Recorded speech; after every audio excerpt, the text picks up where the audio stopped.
ఒక సినిమా కోసం రష్మిక ఆడిషన్కి వెళ్తే నటించడానికి పనికొచ్చే ముఖమేనా అని తన ఫేస్ మీదే అన్నారని చెప్పుకొచ్చింది కన్నడ భామ రష్మిక మందన్న.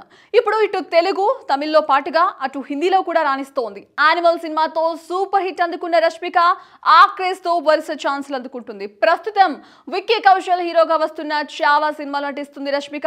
అయితే ఇప్పుడు తన క్రేజ్ చూసి అంతా ఆహా ఓహో వావ్ సూపర్ అనేస్తున్నారు. కానీ ఒకప్పుడు రష్మికని ఎవరు పట్టించుకోలేదట.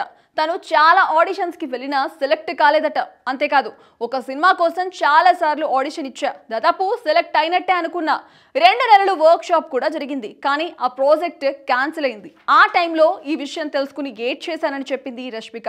స్క్రీన్ మీద పరిచయం అవ్వడం కోసం దాదాపు 25 ఆడిషన్స్ దాకా ఇచ్చానని చెప్పుకొచ్చింది రష్మిక. ప్రస్తుతం Rashmika Kubera, Pushpa 2, the girl friend సినిమాలో నటిస్తోంది. ఈ సినిమాలతో పాటు బాలీవుడ్ లో కూడా వరుస ఛాన్సులు అందుకుంటుంది.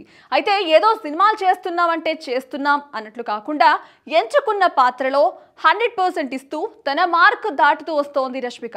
కొన్ని క్రేజీ కాంబినేషన్స్ లో అమ్మడు సెపరేట్ క్రేజ్ తెచ్చుకుంది.